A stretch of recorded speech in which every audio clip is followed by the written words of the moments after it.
thank you all for staying around for this.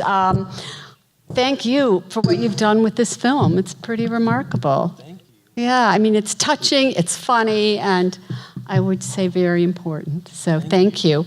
And very, very personal. Very personal. I want to ask you, I want you first to talk, Dan, about how you decided to make this film, because you grew up with Dina. Yes. You know her. Yeah, so I've had the privilege of knowing Dina all my life. My dad was Dina's teacher in high school, and they maintained a relationship after she graduated. And my father, along with Darlene, started the Kiwanis Abington Action Club, it's essentially like a social service and leadership organization underneath Kiwanis International. It's part of one of their clubs. That is made up of people like Dina and Scott and actually everybody in the film. And you were also the unit production manager, right? Yes, I was. I was there to support Dan, and when his dad passed away suddenly, and he talked about making this documentary, I offered to help in whatever way I could. Great. Yeah. So Dan, I mean, obviously Dina's a great subject, but what made you say, this is going to be my next film? I mean, well, when I found out that she was getting married, I thought that it would make for a very compelling story. But you never really know exactly how these things are going to turn out. It's life. I think for me, I was coming off of losing my parents, and I think something that we were all doing throughout the process of making the film, I think, was sort of grappling with that void, that he had left behind, which is kind of like the specter that hangs over the film. Dina actually met my co-director and producer Antonio at my dad's funeral. At that moment, we had also decided to then move editing for our first film, which was being finished at that time, to Philadelphia, because I had to sell the house and do all the things that you have to do when you lose your parents. And yeah, I mean the film, really kind of sprung from that. It was the definition of like a familial effort. Darlene was on board running logistics for the whole thing for a year, and it was the same thing. It was bringing my crew back to where I grew up and telling a story from that place, kind of in the shadow of my dad's legacy, and that was, I'm still sort of figuring out what that means for me, for sure. Can we just say your dad, let's name him Ed Sickle, and Darlene, will you please show us your jacket? Okay, if you notice there, it looks like a popsicle on the Full back. on Dina swag. Yeah. There's a popsicle, and that signifies Ed Sickle. Yeah. driver's license or his driver's The license plate, yeah. It says popsicle. It said popsicle. So I wanted him to be with us at every filming. And here he is. So, yeah, let's honor him. So one thing about this film, and I always wonder this when I watch films like this, because you forget you're watching a documentary. It seems like a feature film. And you're able to do that. How did you achieve that? It's so also natural. I was watching it with someone, and he was surprised at the end when I said, yeah, that was a documentary. We spent a lot of time together. There's about 500 hours of footage. I was going to ask that. Of Scott and Dina hanging out and doing what they do and chilling with their friends and everything.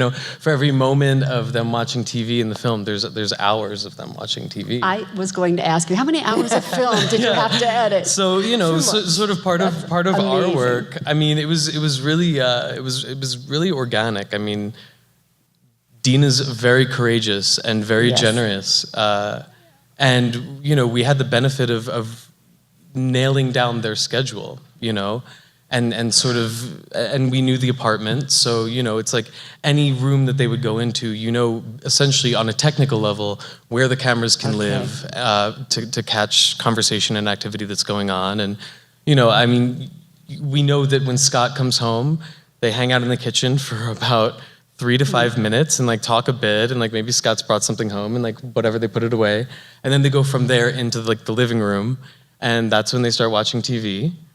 Am I right? Like Right. that's like, so so it was sort of like moving, yeah, and you know like sequences in the film, for example, the sequence of like Scott going to work, you know, that's all one sequence in the film, but that was shot over the course of about 4 days of waking up at like 4:30 in the morning to get to the apartment, to meet up with Scott and like catch him on his way out. And we would build sequences in that way. So it was like, okay, well, if we, on the way to shooting something, if we found out a better angle to potentially grab it from, then we would go back the next day and get that shot. So it was we were sort of building set around where we knew that they would live. Yeah. So it was kind of an inverted narrative, I guess. Okay. And you do a lot of these very long shots where you shoot them from a distance walking and we hear the dialogue. So you did that on purpose, I'm assuming. Yeah. I mean, like that's like literally like wireless lavs, and just really listening to Scott and Dina. Yeah. You know, I mean, like I would love to take Antonio and I would both like love to take credit for what would be a phenomenal script. I was going to say Like that. I would love Yes. to. I would love to sit here and be like, yeah, like I wrote this. I scripted this. But no, it's really Scott and it's really Dina, and you know Dina speaks with that candor and frankness, Exactly. and Scott speaks like he's a Shakespearean, you know, gentleman, you know, who uses words like perished. Yes, you know, yes. stuff like that I just hadn't heard in a long time. I mean, but that's all them. You make amazing characters. And Dina's really bossy. did you tell them what to do in some scenes? Like, Miss really, Sass. do this for me. Yeah. But it's incredibly natural and it's very candid. I was surprised sometimes how candid it was. You're very open and I think it's very brave. I feel for many reasons it has to be open. You know, I'm working on a book, so it's like a lot will come out. But, you know, there was this one funny scene, you know, that when he was shooting Scott at 5:30 in the morning, I forgot that he was shooting because we're so close. So I get up and I'm like, "Hi, Dan, how are you?" And the coffee goes on, and Dan's like, "Cut." Right in the middle, but first he went, "Shh." But yeah, no, Dina, I mean, Dina's brave and she's comfortable and she's, you know, she's an empowered woman who knows what she wants and isn't scared to communicate that. And that's a powerful thing to work with. I mean, Dina, were you ever reluctant about making this film? No, Never. I wasn't. I love it. Actually, Antonio, who could not be here tonight, we're very close, and Antonio said to me, Dina stood out above the rest when I was going to do the Action Club. You know, the movie was going to honor Ed Sickles' memory, which it still did, but it was also going to be about the Action Club and to heal some sadness that went on, and it changed to me, which was a big honor. Which was I'm really thankful for the opportunity because I love the movies. That was my goal. I was going to study, you know, I studied acting, and, you know, film, so I wanted to know every angle of the cameras, and because it was a job in itself that, you know, being an autistic woman, I had to, like, put away my feelings sometimes, which was very hard to do at times. It was very hard. Sometimes I would have a bad day, you know, and I would have to cope with it because it was their time. So I had to like say, okay, it's their time. You know what I mean? Yeah. So how long were you filming this? How much time did all of this take, this 500 hours? It started like June 2015. I thought it was Wow. maybe April or something. Or We came down for like a few times before that, but I remember like we were like we started the big interviews in June. Yeah, they met with me. Okay. And until December, I guess. I remember, wasn't it March or April that you came down and it was a fairly cloudy day. It was a fairly cloudy day in April in the very beginning, and I had a friend in from out of town, and I remember very graciously was wearing a bad pair of shoes. walking up this hill because we decided to take a trip to the diner. Oh, come on, let's go take a walk. And I'm like, I didn't want to go and change my shoes for some stupid reason. So I had these shoes on, but I was pretending that they didn't bother me. And, I kicked the shoe off and Adam went to chase it. So were there ever times you thought, just get this camera out of my place? No. No. I actually missed the camera. You do? I was grieving the camera when it lost. Scott actually had said... Grieving the camera. Yeah, Scott actually was kind of happy. He said, well, Scott would go to work and most of the shots were like about me, but I grieved it. As a matter of fact, I had brought up many times that, Antonio said you were so natural that he forgot to take the camera off me. And I said, should I call Antonio and Dan and tell them that I was still mic'd up? Yeah, you said they left the mics on. So one time I said, you know what, that would be lying and it might be a very important piece of equipment. So one time I forgot I didn't tell him. And I said, did you know you left me mic'd up yesterday? And I kept it, and then I was hoping you were going to forget. Oh, that's right. And then That's funny. the next time I said, you know what, I'll just call. So he was 10 minutes away, and he said, you can keep it till tomorrow, and I'll be back. Yeah, exactly. Funny. Okay, and Scott, he had to agree to do the film too. Was he as excited and eager about doing it as you were? Not really. Scott told, impossible. Here's the thing. Scott told me, I love you. This is your dream, because I knew Scott for a period of like 20 years off and on, and I was in the theater programs, and he said, this is your dream, and I would love to help you do this. He was all thinking that this is what I want. But this was also, he said, well, if this is going to make you happy, but he said, I don't really, he kept saying to me, I don't really like the way I look on camera. He kept saying all these things. And I said, well, it'll be fun. And I said, to disappoint Dan, and there might not be a film if you do this. I said, but then, I think Dan and Antonio will do it about me, but come on. And then he, I coaxed him a little and he did it. And Darlene, what about the people in the Action Club? What did they think about being on camera? Some of them really enjoyed it and really enjoyed being part of it. You can tell from the bachelorette party. Oh, yeah. That's a great scene. They were quick to post those photos on their Facebook page. But there are some mixed emotions with friends. I think sometimes when one person gets a lot of visibility and credit. But in the end, we're all family. Yeah. The Action Club, the Kiwanis Action Club are all family. There were some people who had made amends with me. First, they were a little worried, and I was getting a lot of visibility. But I've been texting with the wonderful woman that was my friend too. We spent some time, and she's very proud of me. So we just need to keep making films about the Action Club. That's right. That's right. A lot of characters. Also, my two very best friends that aren't in the Action Club, and the three girls who were in the wedding, in the green dresses, they were my best friends who were not in the club. They all live far away, so they all Stacy and Gail and Melissa. So they deserve a lot of credit. That actually, I was texting with Gail today, and they were all excited that they liked Dan. They got on Facebook with him and everything. Great. Great. Well, I think the lovely thing is that you had this family relationship before. You babysat Dan. Right. The two of you would do plays together. That was sweet. And do you think you could have made this if you had not been friends with Dina and her family? No, not in this way, definitely.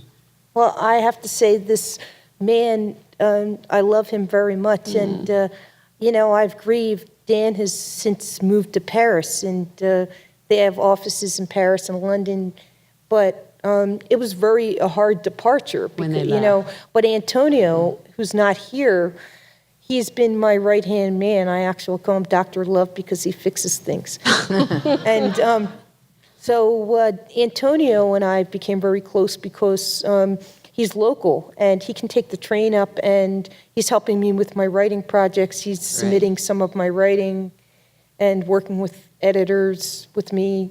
But, Dan was always proud of me, even as a teenager. And then I remember at the funeral, I was crying up front, and one of Ed's coworkers saw me, and she said, "I remember you when you were Ed's student." And then, so it grew. Ed took me from a student from a 15-year-old girl who had her head down a lot, and I was holding it high by the time I graduated. And he told me, he said, "You have a tough skin. You can do this. You're doing well, kiddo." And I remember same thing happened with Dan, that it was the same thing. It was always, "I love you. Sweet. You're doing great." So Dan told me at the funeral, "I'm going to come in and I'm going to look in on you." Little did I know that, He'd be looking in with a camera. he said to me, "I'll come down and I'll take you to lunch," because he was concerned that I didn't really have much of a father figure as much as I would like, and Ed was that person that took me out, and we talked every week because Ed was a very incredibly busy man. He didn't have much time, and he was the go-to guy besides Darlene. So it's kind of interesting. You have a very loving community. It's very emotional. Yeah, It's, of believe it course. or not, I'm sorry. It's just Ed was a big part of me, and Darlene was really touched by this loss. So she was very busy, trying to get the Action Club together, trying to grasp with this, trying to comfort everybody, and I felt very alone. And Paul Giever, who ran the other group that I go to, was on vacation, and I felt like, it was terrible. I felt like, so bad that, you know what I mean? Yeah, but you do have this lovely community, Right. I think, which it's really touching. And I think the thing about this film is you see this amazing level of trust that you obviously had, that Scott has, and it's very obvious that somebody did this with a lot of love. Right. And that comes through in the film. Yeah, definitely. It's a loving portrayal. Yeah, the film it lasts a certain amount of time for sure, but it's like we've been sort of entangled, since long before I ever picked up a camera, and Sure. it's like that's going to continue until one of us dies. So it's like Well, let's move on from that. So it's like it is like it's a film for sure, It's but a it lovely really is story. like Yeah. it's something that we all made sort of playing together, and it's become this awesome way to meet different groups of people and to have these experiences together, in all of these cool places. It's so much more than that too. It is. I think also the interesting thing to me, I've known Dina and Dan and of course Ed, and we had a connection. But what was really wonderful to see is the relationship that built between Antonio and Dina and Scott and the cameraman, Adam, and the editors. Everyone. Everybody. It became a project of love from Right. everyone involved from beginning to end. Even the producers became emotionally involved and attached to the people in the Right. film. And the families was- of them, like Adam's family, and I knew Dan's aunt for 30 years.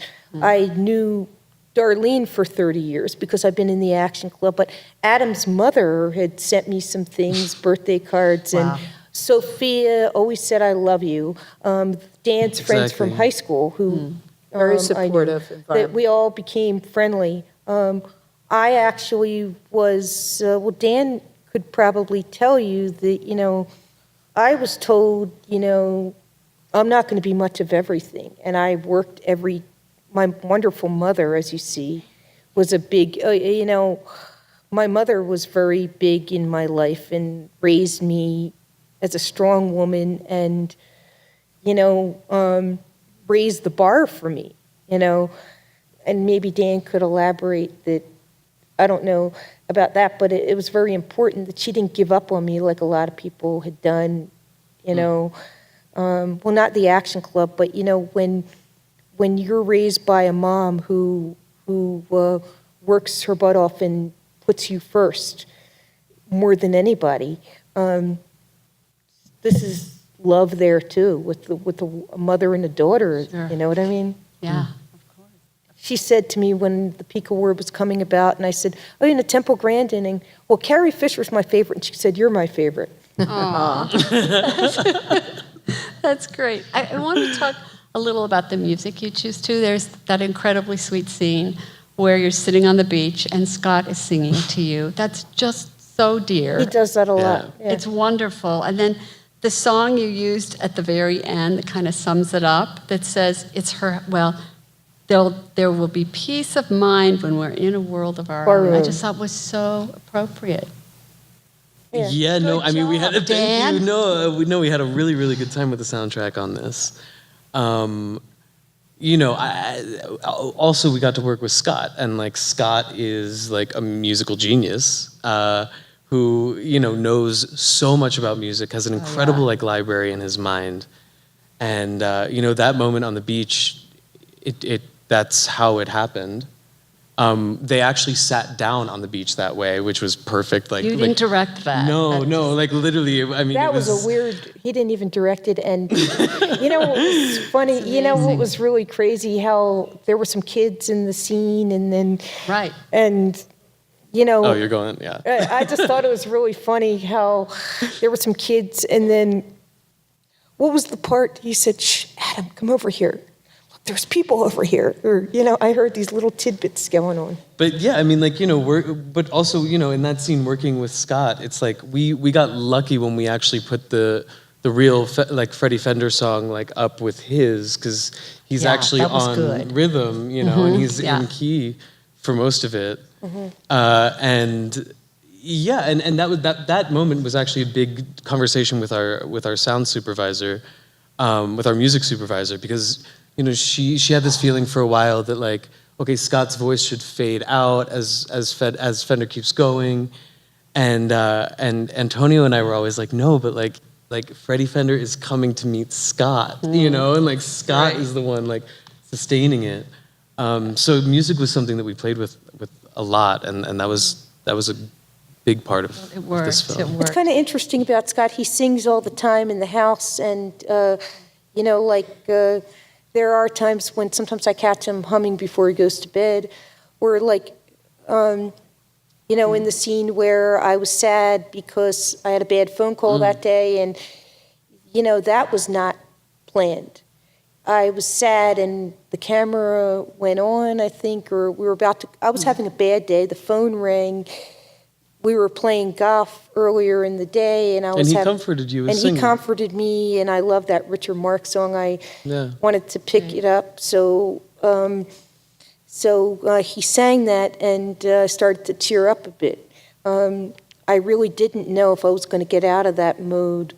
I had some bad news that day, and I didn't, so it was nice. I actually like when he rubs my feet and plays the guitar. That was and nice too, when he would rub your feet. Now I intend to say, do the frets. It's a little bit deeper now. That's what he's doing when he's rubbing her feet and he's playing guitar. That was the guitar, but now I'm like, you know how the frets are on the guitar? So I tell him to do the frets. With me, it's a natural thing with Scott, is what I'm saying, to do, sing, whether he wants people to hear it or not. With me, I perfect the song. I say, I'm sorry, that was horrible, and start to, like, I want to be on stage all the time, so I try to, but Scott says, this is just for me, I like it. It soothes me, where sometimes you want to do that because it feels good.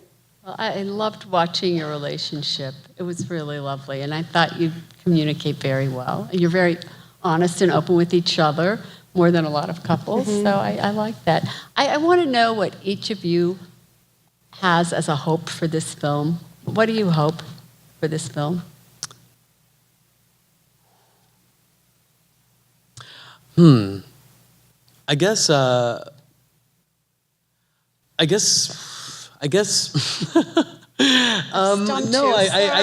guess ultimately, like, I hope it sort of gets like lost in like a flood of other media that's, you know, created about people like Scott and Dina other people like them. I don't think there's enough media about these particular communities.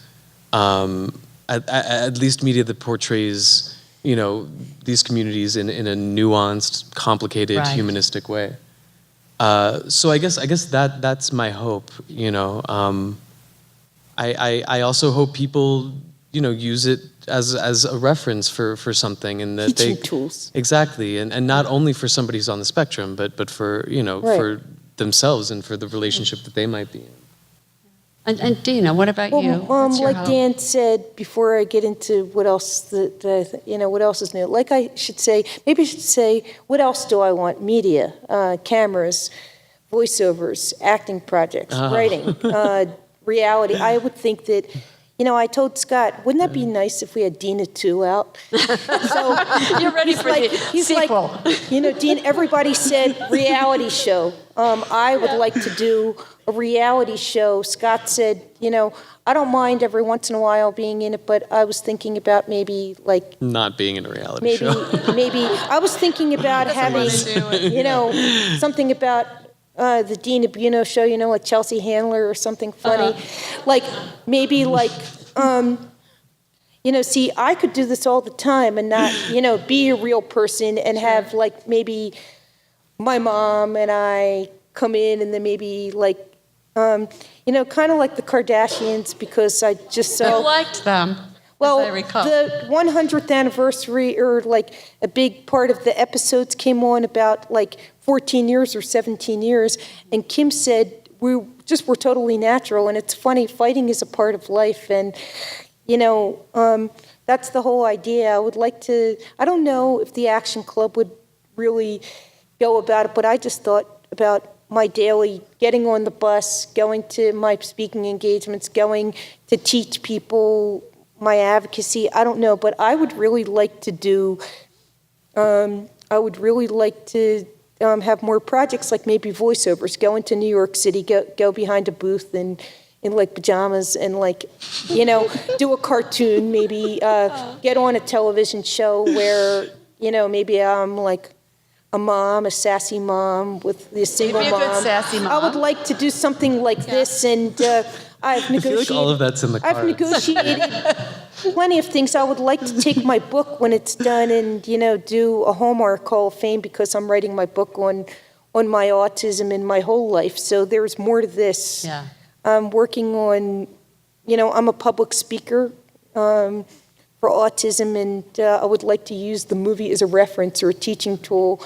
It's already, I'm speaking at the 42nd Annual National, I'm a keynote at the, I don't know if I mentioned that to you, but I'm a keynote national speaker in Pennsylvania at the 42nd Annual Conference, and I've been doing this for 20 years, so I'd like to, tell people that, that we're just like everybody else, because I've had a lot of letdown saying that, well, I can't go out with you because you're not perfect and you're autistic, and a lot of heartbreak, and I would like to heal. This heals my past. You know what I mean? So Dan kind of helped me heal the past because his father was somebody who really understood, and now Dan's taking over for his dad. So it's I don't know if anybody understands because I talk a whole lot, but I would like to do a million of these projects. They all go together. I got a degree from Community College of Philadelphia that was in acting, journalism, and public speaking, and I would really like to do all these things because I'm a strong woman. Yeah. I have plans. I can tell. I can tell. And you'll probably do them. Yeah. So Darlene, I wanted to ask you your hopes for this film and what it does to. I think both Dan and Dina has said it all. I would also like people here to spread the word, to open conversations, to open opportunities for more projects like this. They're so important. Yeah. And also to see people that the community might label as different, and see that they're just like us. They have the same problems, the same wants, the same needs, the same hopes, the same dreams. They struggle, they survive, we're all one big family. Right. So, That's great. I don't know if you are aware, but there was a show on A&E called Born This Way about these kids who have Downs, and a lot of them have gotten married. Some of them have broken up, and I was getting interviewed by a guy named Rich for this Jezebel magazine, and it was really great because he said, Born This Way, and I was talking about, people were like, oh yeah, that guy broke her heart. And this guy over here fell in love. Well, they're all human. Exactly. So people think that people with autism and Down syndrome and developmentally able people can't, have a life beyond that, regardless if they do good or bad things. And the interesting thing is there's actually people, like I wrote a piece for a paper on can people on the spectrum fall in love and make love to each other, and the answer is yes. And I got very angry at the people saying, well, that's not true, and you're making this up. So yes, like Darlene said, we all have differences. We're all people. So stop treating people bad, don't let the label limit you. Yeah, Right, label is right. a sense of community, like my mom said, very young, but don't let the label be a hindrance. But at the same time, it's good to have a label, to have community, to feel good about yourself, to know this is what's wrong with me, And, when I was young and got diagnosed with autism and then Asperger's, there was nothing around at first. And then I was 20 and I had the first available test in Conshohocken, which was pretty amazing. Now everybody has autism, so, And on It's that become very note- common. I'm going to see if anyone in the audience has a question or two. We can take a few. If anyone has a question. There's one. I don't have a question. I just want to say it was a very smart and clever film. Thank you. Also, your cameraman's great. Yeah, he's a genius. Great. Did you all hear him? He said it was a very smart and clever film, and your cameraman's great. Or a genius, I think you said. Adam deserves credit. Yeah, no, Adam's the best. Adam deserves credit. Okay, here's one. Yeah. Dina, I wanted to know if you and Scott were involved in the editing of the film. If there were 500 hours, did you get right in there and look at a lot and say, yes, this, not that, or did you let others do that? Yeah, I actually asked questions to Dan. I was kind of a consultant, and there were times at first I said, why did I do this, and why is this so important, and why was this cut? Like, there was some scenes, there was a birthday party for me with Patrick Hughes, who was in the bowling scene. He's one of my very best friends, and he met Scott, and it was a really good scene. It was a deep conversation, and that was taken out. And, so yes, I had asked a lot of questions, but I found out what made a good film and why, so it was a learning process for me. Yeah, we had to kill a lot of our darlings There was, all together. The hardest, yeah. Yeah, we were interviewed one time, and somebody had said, someone said, what is the worst part about editing? And Antonia's finding out that you go on vacation and your best scene is edited out. But yeah, that's a big question. Yeah, a lot of things were edited out. I was actually dressed up in a Willy Wonka costume singing I Want It Now. Darn, we need the outtakes. And There's going to be a Dina edit that happens at some point. The hopefully, director's It'll be like cut. the 8-hour when, God story. hopefully I'll see it on the DVD. I haven't watched my DVD yet, so.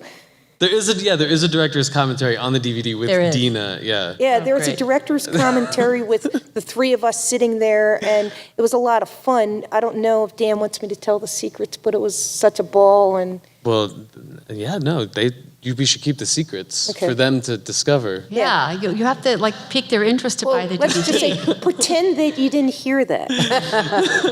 Be surprised. But yeah, there was some things that were going on, and there were some times in my autism mind, darn, they cut that out. Why me? But why? Well, maybe because I'm Dina and things happen and I'm disappointed and Miss Sassy's not getting her way, and then I just realized, you know what I mean? So you said, okay, it's Dan's film, okay. Then I remember Dan did the work, so I just forgot. Yeah. Okay. Let's take, is there another one? Where? Oh, up here, okay. Dina, how do you feel about your sexual intimacy now? That was a really interesting part of the film, and I really appreciated that you put that in there. How do you feel about it now? How do I feel about, well, you know, I still have urges and stuff like everybody else, and, you know, I see Scott maturing, but he hasn't quite gotten to the point where I want him to get, and it's disappointing, and, you know, I try to think positive that he'll get there, and sometimes am I on the right track? Well, I don't know. I feel I'm not privy to these details. I feel here's a man that I love, and you know, love is beautiful regardless of how many times I've been hurt in my past. Not in a negative thing, but I'm a strong woman, and I've earned. And he saw some scenes that weren't so nice, and I want to celebrate with Scott my love and say that Scott's a beautiful man, and you know, I want to grab him up. You know, I enjoy hugging him, and sometimes I think, oh my God, this guy's wonderful, and he'll give me this big bear hug, and I feel terrible inside also for Scott that, you know, what is he feeling inside when it's not quite communicated out to me? You know what I mean? So you feel pain for the man that you love because I want him to experience the pleasure that I do. Oh, that's beautiful. Did that come out? Yes, yes. Great answer. Great answer. Beautiful. Yeah. Anyone else? Have you and Scott made it back to the ocean? Well, actually, we've been just talking about it this summer that I would like to make it back to the ocean this summer. We're going to go because, you know, I've been busy traveling. We might go down for one day or we might go down. It depends. You know, we're hoping to go down sometime, even if we, you know, sometime that we get free, if there's, you know, no traveling things going on. There's like there's like, we want to book a hotel maybe like off of the beach. They have like in Ocean City, they have this bed and breakfast thing, and they have buses that like go down that are one-stop shop that you pay a fee. And I think that'll be easier for Scott because, see, I've done it the harder way. It's not a big deal for me. And I think that maybe we're going to look into like these tours where you go down on there and some people can come back on the bus, but I think that the Star bus could take you right there. Great. And you had one over here. I did. I was noticing that the palette, the colors were really soft and warm, and just I imagine that was a conscious decision. Yeah, for sure. So, it was a question about the color palette in the film, and that was something, that you know, I think in some ways like we wanted to like lift it out of like, you know, 2017 a bit.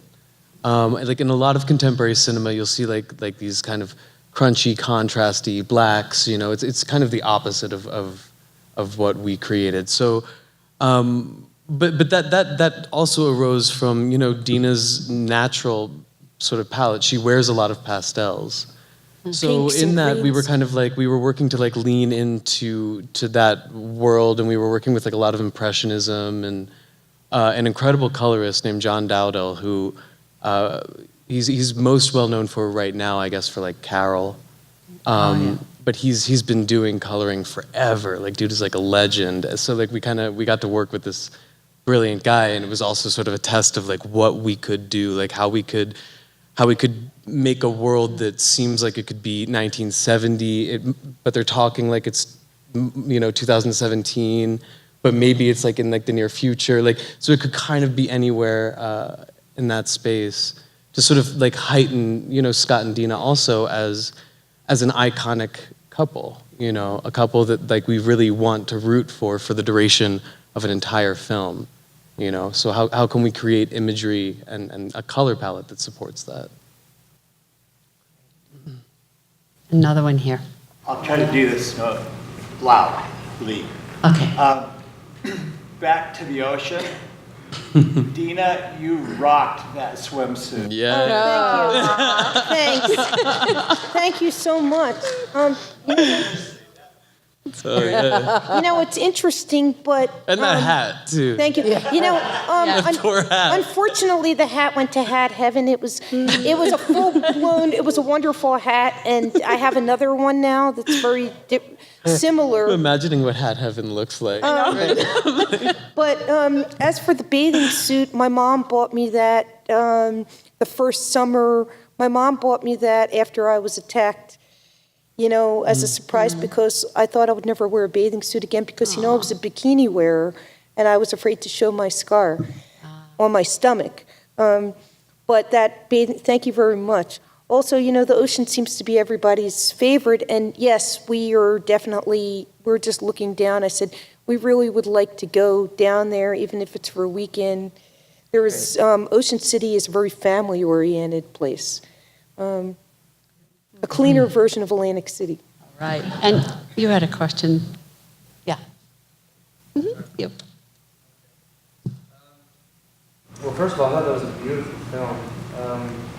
And in hearing you kind of reflect upon it, it seems like there was a lot of serendipitous moments that had to come together to make it what it was. And I'm curious if that, in your career specifically, if that's a common theme, serendipitous things just coming together to make such extraordinary pieces.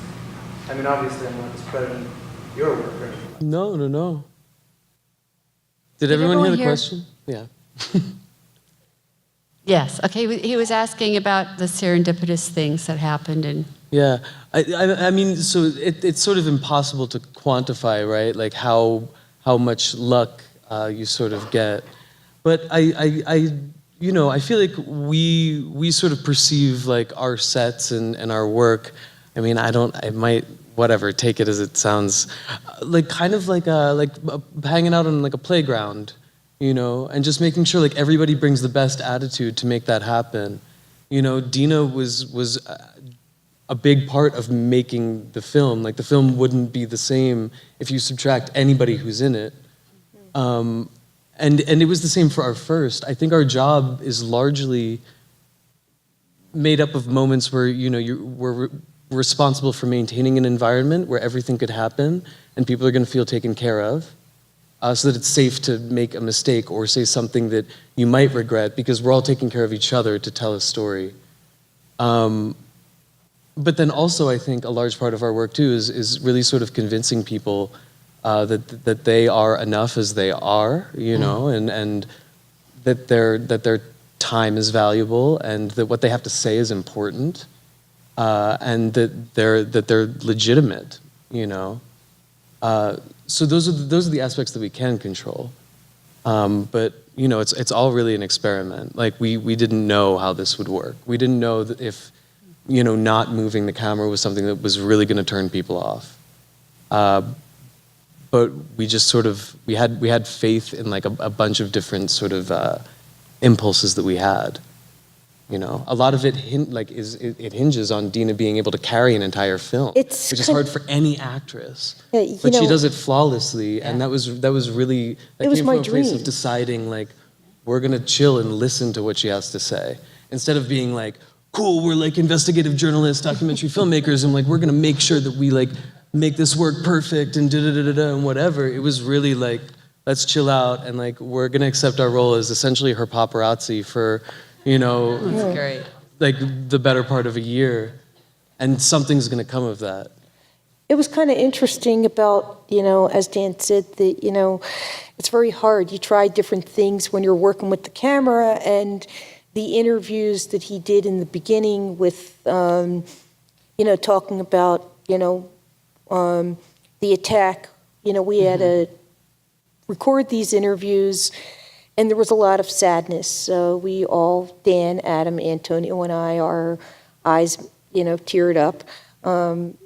You know, we talked about the bullying I had, as a child, people saying bad stuff, and I forget, good, bad, the ugly came out, and I remember we talked, and when they decided somehow these interviews had helped, okay, that was a big, big thing for Dan, Antonio, and Adam to try to put the 911 call in there because, first of all, people were saying to me, well, what kind of people were they to put the 911 call in when, people were going to think, oh, victim here. And then people said, no, that's wonderful, survivor here. So, that's a really tough situation because you're taking a chance. It's kind of like, buying a house and you're getting up collateral to buy a home. Or you're... I don't know anything about buying a home. So. I'm just saying that this is what I was talking about with some actresses, the people who go out. A better version for you and I to describe would be that, let's say there is a child actor or a teenage actor or adult, and they invest on acting lessons, voice lessons, and stuff like that, and they go out and they go to Hollywood for 6 months, and they give it, and parents say, give it 6 months to make it. And if you don't make it, let's give it up. And then they make it. It's kind of like, I learned from them that, hey, I can make it because, you know what I mean? Yeah. So it's kind of like all a gamble on there. It's all a big gamble, like Dan studied acting and went to school. And Mala, he went to the Tisch school, and like Mala, like, I remember I thought it was acting. So when he made these documentaries, I wasn't sure. I'm like, okay, well, someone actually said to me, why are you letting people exploit you? This guy's going to exploit you and tear you apart. More than one person said that. And it made me feel really horrible for the fact that Dan's a wonderful guy, first of all. And you see what I'm saying? And it made me feel like they were hurting him more than they were hurting me. But people said, you don't know what you're doing, and that hurt. So it's all a gamble, you know what I mean? Well, I'm going to let us wrap up. Thank you all so much for coming. Thanks for sticking around. Thank you. Sorry, Thank you for supporting the Utah Film Center and the important work they do, programs like this. And let's give another round of applause to these incredible people. Thank you. Thank you for coming. Thanks to Antonio, who couldn't be here. Yeah.